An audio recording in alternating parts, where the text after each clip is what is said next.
All right. So I've already looked at the doctor's orders. This patient calls for a head-to-toe assessment. So I will come in the patient's room, practice hand hygiene, and provide the patient some privacy. Hello. My name is Karen. I'll be your nurse today. Do you mind to verify your name and date of birth? Brian Douglas Reed. And date of birth, please. 3987.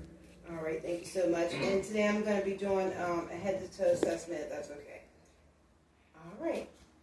Okay, so, can you tell me where you are today? Can you tell me what you're doing here today? Yeah, toe assessment. Thank you. Do you know who the president is? Trump. All right, thank you. And can you tell me your name again? Brian Douglas Reed. All right, thank you so much. All right, so I'm going to assess the patient for any physical deformities, how they're groomed, they're properly dressed and groomed. I'm going to assess their skin color. It looks normal for their ethnicity, their facial expressions, their alertness, and eye contact all looks normal. I assess their speech.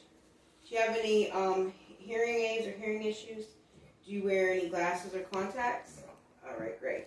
So the next thing I'm going to do is I'm going to assess their hair and scalp for any protrusions. I'm also going to look at their face is round and symmetrical.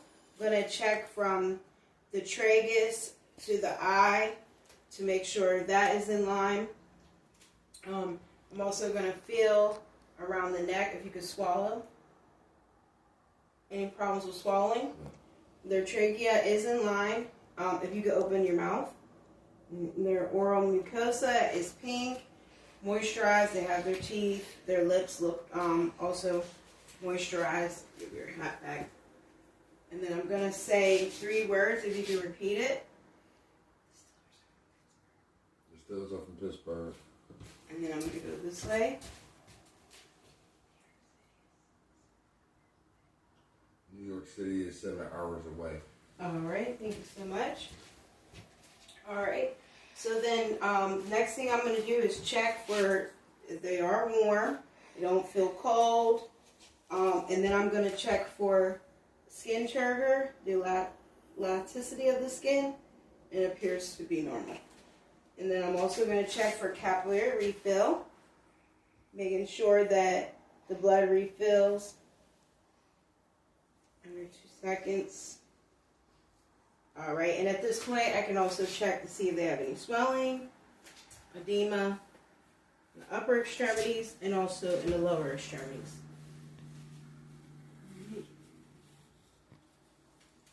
All right, great. Okay, so then we can move on to our eye assessment. Oh yes, and I also wanted to know about any distended jugular vein. We'll be checking for that as well. Okay, and then another thing I'm going to check is in the nostrils, making sure there's no type of drainage or anything like that, and making sure that it is equal, which it is. All right, and then when it comes to the eye, I'm going to do Perla, and that is if the pupils are equal, round, reactive to light. So first I'm going to check to see the size. They look like they're about at a 3. I'm going to flash a light in your eye. It does react to light. Alright, great. And then I'm going to have you look at this, and then look over my shoulder, and look back at the pen, and look over my shoulder. Alright, so the eyes. Okay, so next thing I'm going to go ahead and do is we did assess their level of consciousness already. And as far as the Glasgow Coma scale, that has to do with the eyes, speech, and motor. So whether or not the eyes open on their own, if they open to command, things of that nature. And then as far as speech, if they have any issues with speech, like stuttering, any communication issues. And then motor, if they respond to pain, stimuli, and things of that nature. All right, and are you experiencing any pain, any headaches, anything like that? Okay. So next I'm going to note their respirations. I'm going to watch for 30 seconds.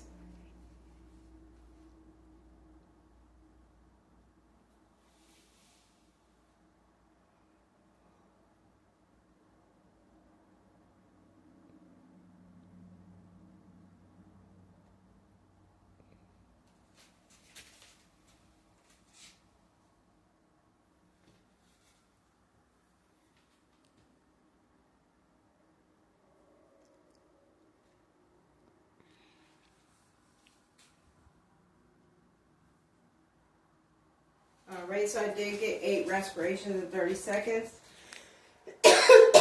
Excuse me, so that would be times 2 will be 16.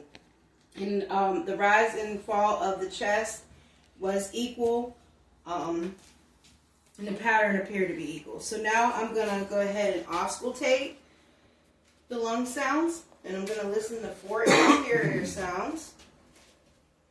So take a deep breath.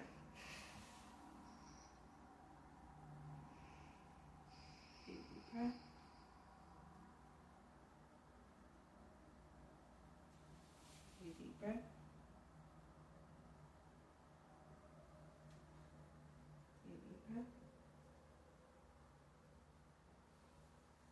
All right, then 2 laterally.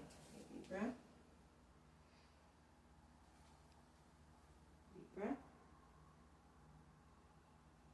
Now I'm going to listen to 4 long sounds posteriorly. Take a deep breath. Take a deep breath. Take a deep breath. Take a deep breath.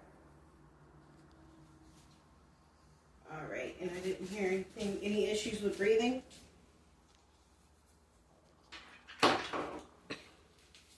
Any issues with breathing? No. All right. So we did already check for the jugular vein distinction. So next what I'm going to do is I'm going to check for pulses. So we need to check for 2 that are from the upper extremities and 2 from the lower extremities. So what I'll do is go ahead and find the brachial pulse. Okay, great. And I'll also check this one, the other brachial pulse.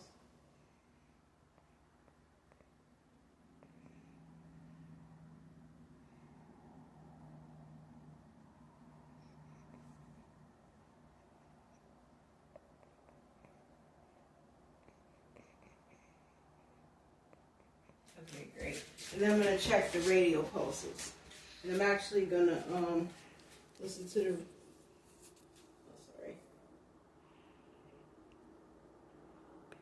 30 seconds.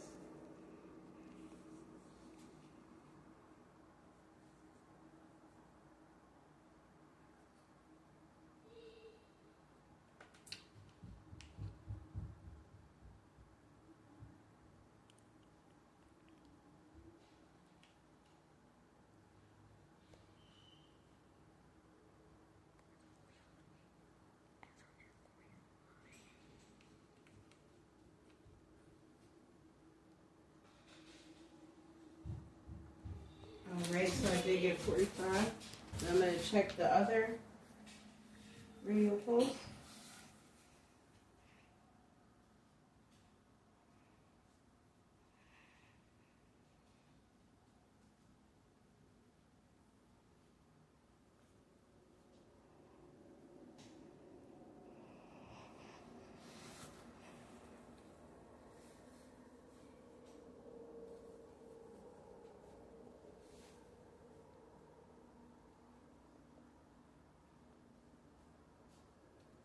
Alright, now we still got 45 on that, so 90 for the pulses. Alright, we already inspected for edema. Next, what I'm going to go ahead and do is I'm going to oscillate the heart sounds, and then I'll do the 2 pulses in the lower extremities.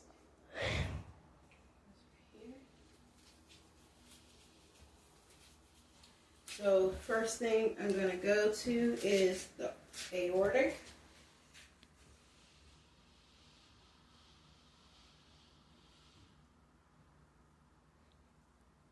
All right, the next I'm gonna move on down to the pulmic, then the Erb's point,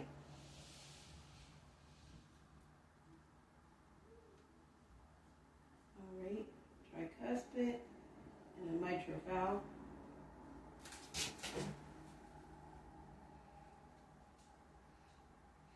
I'm gonna listen for 1 minute.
All right, they get 85.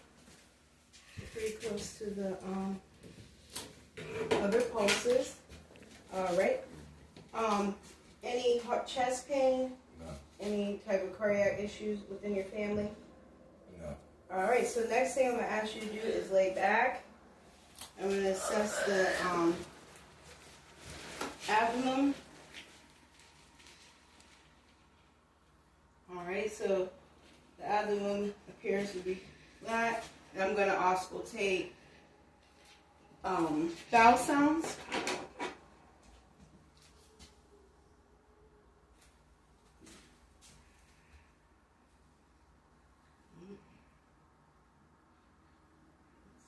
Let's start here. Alright, so I hear some little bit of gurgling. Here. And then here. And then what I'm going to do is go ahead and then palpitate lightly in all four quadrants. Quadrants. All right. And you can sit up now. And when was the last time that you had a bowel movement? This morning. Okay. And what about passing gas? This morning. All right.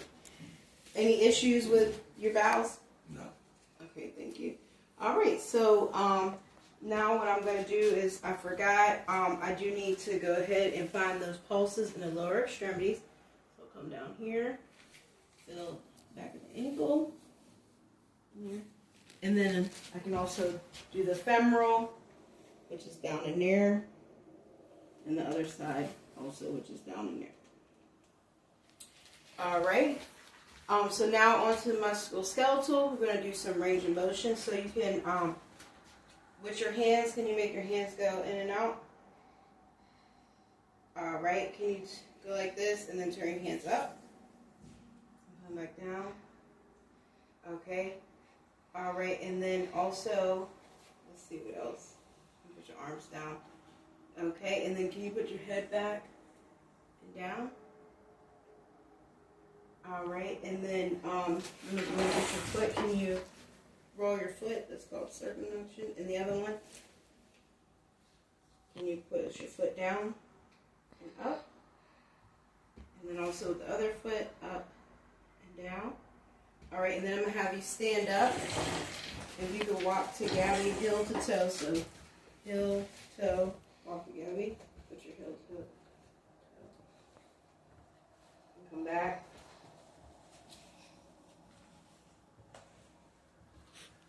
Alright, and then I'm going to, you can stay standing this way. Okay, and try to put your arm up. Alright, and the other arm, try to put it up. Alright, and then try to push it back. Alright, and then gotta push this on back. Alright, and then let's try to do the leg. Leg up. Okay, then let's try to do the other leg. Alright. Okay.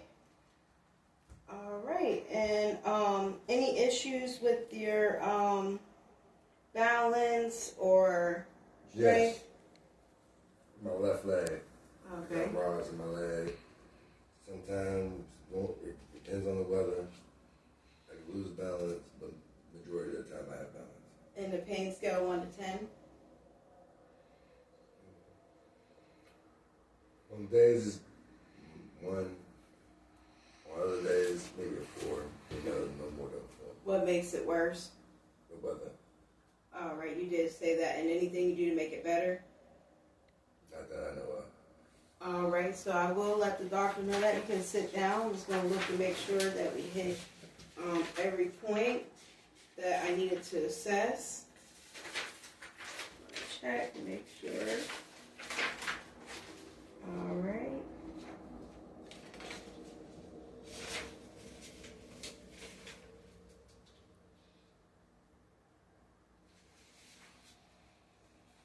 Alright, it looks like we did get everything.